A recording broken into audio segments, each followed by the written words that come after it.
प्रश्न है उनके लिए हम क्या करें। तो मैं 4 से 5 प्रश्नों की मैं यहां चर्चा करूंगा, जिसकी मैंने पहले भी चर्चा की थी। लेवल फर्स्ट में कोई प्रश्न ज्यादा मेरे अकॉर्डिंग लेवल फर्स्ट वाले बच्चों को कहीं भी कोई आपत्ति लगाने की आवश्यकता नहीं। में लेवल फर्स्ट में एक ही प्रश्न था जिसको लेकर आप लगा सकते थे, वो था बचपन अवस्था की विशेषता यानी पूर्व बाल्य अवस्था की विशेषता। और लेवल फर्स्ट में मुझे लगता है किसी को ऑब्जेक्शन लगाने की जरूरत नहीं है, क्योंकि सभी क्वालिफाई हैं। बात वैसे 24 तारीख वाले लगभग बच्चों की रीट क्वालिफाई हो रही है, लेकिन एक प्रश्न था क्रियात्मक अनुसंधान का प्रमुख उद्देश्य, एक्शन रिसर्च का प्रमुख उद्देश्य। मैंने मॉर्निंग में टेलीग्राम पे डाल दिया था, धीर सिंह धाबाई ऑफिशियल के ऊपर आप देख लीजिएगा, विथ बुक का कवर पेज और पेज संख्या। तारीख की मॉर्निंग में शायद यही प्रश्न था। एक था जींस वाला जोड़ा, तो मैंने वो अगले दिन ही स्वीकार कर लिया था कि वो मैं ही समझ नहीं पाया, क्योंकि नॉर्मली अपनी किताब में भी जोड़ रखा, अरुण कुमार सिंह किताब में जोड़ रखा है कि जो समान प्रकृति के होते हैं वो होमोलोग। तो ये भाषा कंफ्यूज कर रही है ना। तो 24 तारीख वाला जो पेपर है थर्ड पारी का, उसमें 2 प्रश्न थे जिनको लेकर आप कर सकते हैं। तो इसमें मैंने क्रियात्मक अनुसंधान, चौथी पारी में जो प्रश्न है जिसको लेकर आप में कंफ्यूजन हुआ होगा, एक तो आनुवांशिकता तंत्र के अध्ययन के लिए नवीन रिसर्च किस दिशा की ओर अग्रसर है। सेकंड शिफ्ट सबसे विवादित रही है और सबसे हार्ड पेपर जो था वो 23 तारीख को शाम को पेपर साइकोलॉजी का था।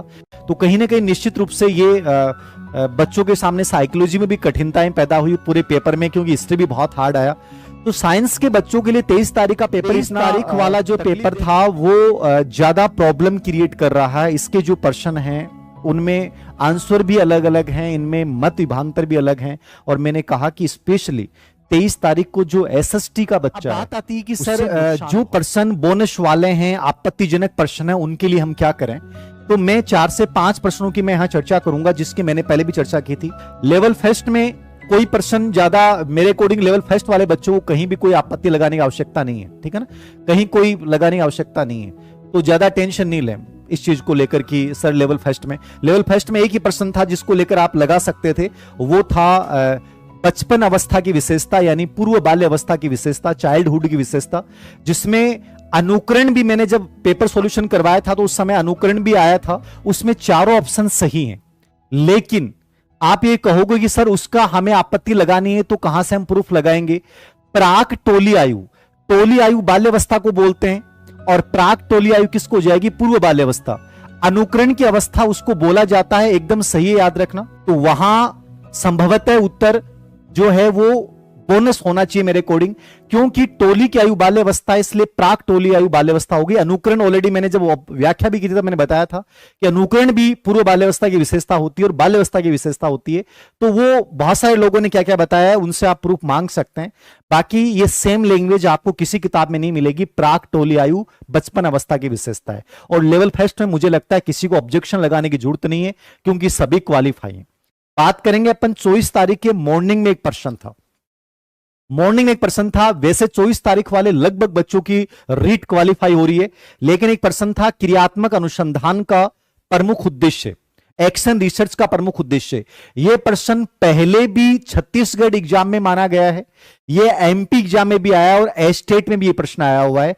क्रियात्मक अनुसंधान का मुख्य उद्देश्य विद्यालय की कार्य प्रणाली संबंधी समस्याओं का अध्ययन करना इसका मुख्य उद्देश्य होता है। मैंने मॉर्निंग में टेलीग्राम पे डाल दिया था, क्रियात्मक अनुसंधान का प्रमुख उद्देश्य क्रियाविधि, एक्टिविटी, कार्य प्रणाली, ये सबसे मुख्य उद्देश्य होता है। होने को नैदानिक भी होता है, और रूपांतरकारी उल्लेख शब्द कहीं नहीं मिलेगा, लेकिन विद्यालय के वातावरण को बदलना ये रूपांतरकारी में आ जाता है। वैसे अलग से अपने डीपली समझें तो मेरे अकॉर्डिंग आंसर क्रिया विधि है इसमें।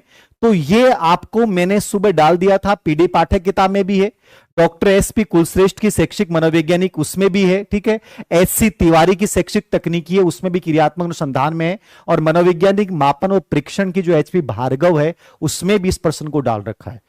ए क्रिया विधि मैंने मॉर्निंग में टेलीग्राम पे डाल दिया था, धीर सिंह धाबाई ऑफिशियल के ऊपर आप देख लीजिएगा, विथ बुक का कवर पेज और पेज संख्या आप लगा सकते हैं। नंबर 2, 24 तारीख की मॉर्निंग में शायद यही प्रश्न था। एक था जींस वाला जोड़ा, तो मैंने वो अगले दिन ही स्वीकार कर लिया था कि वो मैं ही समझ नहीं पाया, क्योंकि नॉर्मली अपनी किताब में भी जोड़ रखा, अरुण कुमार सिंह किताब में जोड़ रखा है कि जो समान प्रकृति के होते हैं वो होमोलोग। तो ये भाषा कंफ्यूज कर रही है, ठीक है। तो इसमें समान प्रकृति लिखा, इसमें समान गुण शब्द दे रखा है, ठीक है। तो उसमें ऑटोसॉम्स मैंने जो बताया था उसका उत्तर एलिल माना है। तो एलिल जो है वो वास्तव में सही है, तो इसको लेकर मेरे अकॉर्डिंग जाने की जरूरत नहीं। और फिर भी किसी बच्चे के मन में हो तो अरुण कुमार सिंह वाली जो शिक्षा मनोविज्ञान है उस किताब में इसकी लैंग्वेज समान विशेषता वाला बिंदु डाल रखा, ये नहीं है। तो मेरे अकॉर्डिंग इसमें एलिल सही माना है। तो 24 तारीख वाला जो पेपर है थर्ड पारी का, उसमें 2 प्रश्न थे जिनको लेकर आप कर सकते हैं। तो इसमें मैंने क्रियात्मक अनुसंधान वाला आपको बता दिया, उसको देख लीजिएगा। उसके बाद बात करते हैं अपन चौथी पारी की, ठीक है। चौथी पारी की टेलीग्राम पे डाल दूंगा, सब आप याद रखना। चौथी पारी में जो प्रश्न है जिसको लेकर आप में कंफ्यूजन हुआ होगा, एक तो आनुवांशिकता तंत्र के अध्ययन के लिए नवीन रिसर्च किस दिशा की ओर अग्रसर है। ये आप किसी भी साइट पे देख लें, और साइंस के यदि बच्चे हैं, नॉलेज वाले हैं, तो उनको पता है कि बायोमेट्री और कोशिका विज्ञान ये बहुत पुरानी शाखाएं हैं, ठीक है। ये ऑलरेडी बहुत विज्ञान में पुरानी हो चुकी हैं। नवीनतम रिसर्च जो है वो जानवरों का प्रायोगिक अध्ययन, एक्सपेरिमेंटल ब्रीडिंग ऑफ एनिमल। आप नेट पे कहीं भी सर्च करेंगे सबसे पहले ये आएगा। नवीनतम रिसर्च जो है वो इसी पे चल रहा है। तो भाषा के अकॉर्डिंग सी ऑप्शन होना चाहिए था, लेकिन डी माना है। अब बोर्ड ने क्यों माना है, ये साइंस का मुद्दा है, आनुवांशिकता का, मतलब साइकोलॉजी का भी बिंदु प्रश्न नहीं है स्पेशली, ये साइंस से रिलेटेड प्रश्न पूछा है, बायोलॉजी रिलेटेड प्रश्न पूछा है। तो बायोलॉजी के बच्चों को ज्यादा एक्सपीरियंस है इसके अंतर्गत, उनको पता है। तो ये आप नेट से आप जरूर निकाल सकते हैं, बाकी साइंस की मेरे पास कोई बुक्स नहीं, ठीक है। फिर इसमें 24 तारीख को शाम वाले इसमें वाले पेपर में और कौन सा प्रश्न है, और कोई प्रश्न नहीं था, ठीक है ना।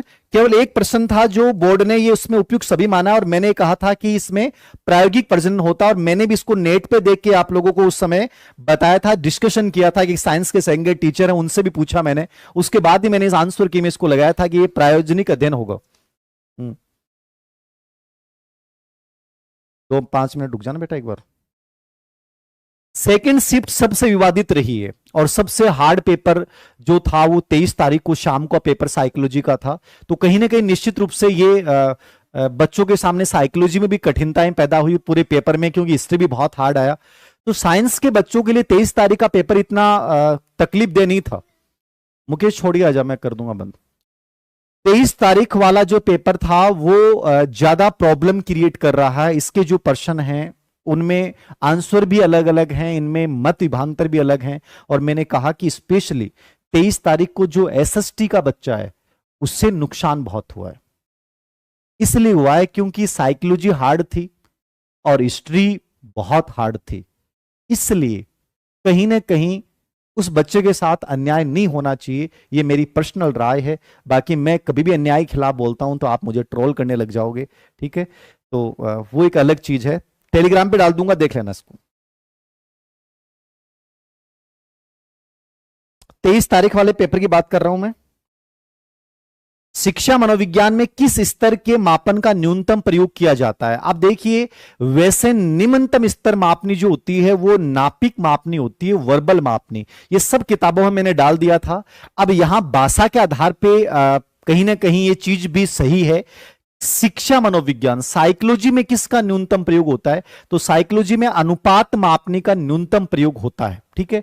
आप चाहें तो इसको लेकर आपत्ति लगा सकते हैं कि न्यूनतम मापनी जो है, निम्नतम मापनी है, वो नापित मापनी मानी जाती है। और ये मैंने डाल रखा है टेलीग्राम पे, सुबह डाल दिया था। ये पीडी पाठक में भी है और HC भार्गव शिक्षा मनोविज्ञान मापन परीक्षण में भी है न्यूनतम, लेकिन एजुकेशनल साइकोलॉजी का अनुपातिक सही है। आनुवांशिकता की भूमिका के अध्ययन के लिए कौन सी विधि उपयुक्त है, तो ये मैंने अगले दिन ही बता दिया था कि लोगों ने आंसर की 4 दिन बाद जारी की थी, अलग अलग कॉपी पेस्ट करके जारी की थी। मैंने उसी दिन जारी की थी, तो कहीं ना कहीं हो सकता है जल्दबाजी में मैं भी समझ नहीं पाया हूं, क्योंकि ये किसी किताब में तो उल्लेख था ही नहीं। मेरी वाली किताब में जरूर था कि जुड़वा बच्चों का अध्ययन और अभिभावक बच्चों का अध्ययन, समरूप बच्चों का अध्ययन। भाई किसी किताब में तो ये भी जिक्र नहीं है, ये भी जिक्र नहीं था। इसमें इन्होंने समवेस्क समूह अध्ययन माना है। आप यदि गणपत राम व्यास शिक्षा मनोविज्ञान वाली किताब हिंदी ग्रंथ अकादमी देखोगे तो उनमें उन्होंने जुड़वा बच्चों का अध्ययन अभिवाक बालक विश्लेषण, इन तकनीकों का उल्लेख किया लेकिन दत्तक ग्रहण का उल्लेख नहीं किया, बट अरुण कुमार सिंह ने इसका उल्लेख किया है, तो दत्तक ग्रहण कहीं ना कहीं होती है, मैंने स्वीकार भी कर लिया था, ठीक है। तो इसका ऑप्शन इन्होंने सही माना है, समवयस्क समूह अध्ययन। तो मेरे अकॉर्डिंग जो है ये आप इस पे आपत्ति ना लगाए तो बेटर है, ठीक है। फिर आता है बालक की वृद्धि से संबंधित कौन सा कारक नहीं था? पोषण, स्वास्थ्य, निद्रा और अधिवास।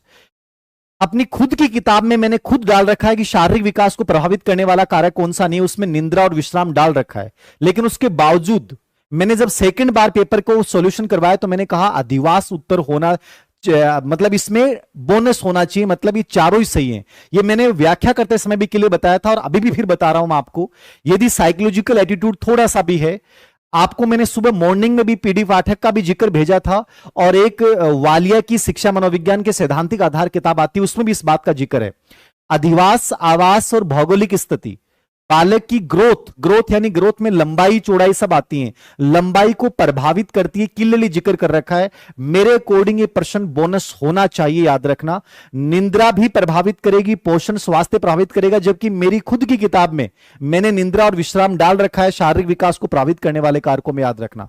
तीसरा है, चौथा ऑप्शन होगा, याद रखना। उसके बावजूद ही मैं कह रहा हूं कि अधिवास भी प्रभावित करता है, डोमी जो डोमी की है वो भी प्रभावित करेगा, अधिवास प्रभावित करेगा इसमें। और इसका मैंने प्रूफ सुबह मॉर्निंग में भेज दिया था, आप देख लेना, टेलीग्राम के ऊपर आप देख सकते हैं, ठीक है। और दोनों किताबों का मैं आप लगा देना, एक किताब और है उसका मैं भेज दूंगा। फिर देखना एक प्रश्न और था, व्यक्तित्व की सैद्धांतिक अवधारणा के लिए कौन सा सत्य नहीं है?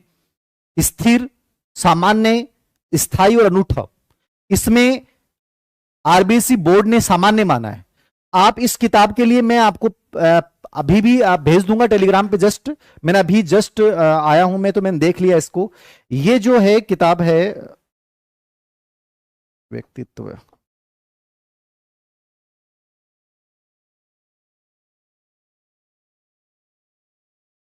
हाँ ये है किताब doctor JS Walia, foundation of educational psychology. ये जेएस वाली किताब है और इस किताब का पेज नंबर सहित भेज दूंगा। इसमें क्लियरली लिख रखा है, क्लियरली दे रखा है, अच्छी किताब मानी जाती है। व्यक्तित्व की विशेषताएं, मतलब आलपोर्ट की परिभाषा को छोड़ दें, आलपोर्ट की परिभाषा एक अलग है, व्यक्तित्व की परिभाषा इन्होंने क्लियरली लिख रखा है। व्यक्तित्व की प्रकृति गतिशील होती है, व्यक्तित्व स्थिर नहीं होता। व्यक्तित्व की प्रकृति गतिशील होती है, व्यक्तित्व स्थिर नहीं होता, इसमें हमेशा परिवर्तन, मतलब स्थिर शब्द के ऊपर बाकायदा इन्होंने मेंटेन कर रखा है कि स्थिर व्यक्तित्व नहीं होता है। तो ये मैं भेज दूंगा, 447 का प्रश्न संख्या है और इसके आधार पे आप ये लगा सकते हैं।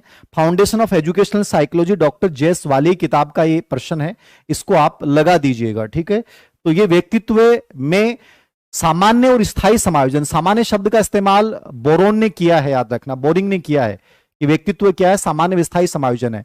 आलपोर्ट ये ऑलरेडी कहता ही है, तो स्थिर वाला गलत है, स्थिर नहीं होता, व्यक्तित्व हमेशा डायनेमिक होता है, ये सब जानते हैं। स्टेबल थोड़ी होती है पर्सनालिटी, आपकी स्टेबल नहीं है, भगवान श्री कृष्ण स्टेबल नहीं रहे, स्टेबल कोई नहीं है, याद रखना। तो स्थिर कोई नहीं होता है। तो ये प्रश्न है, इस प्रश्न का आंसर मैंने तीनों जो प्रश्न मुझे लगा कि जिनको लेकर आपको आपत्ति लगानी चाहिए उनका मैंने बता दिया है। अब रही टीचिंग मेथड की बात, तो टीचिंग मेथड पे आपके पास कोई किताबें हो तो बता देना, मेरे को प्रश्न मैं देख लूंगा, यदि मेरे लायक कोई होगा, समय मिला तो मैं भेज दूंगा। 25 तारीख लास्ट डेट है, आप लगा सकते हैं।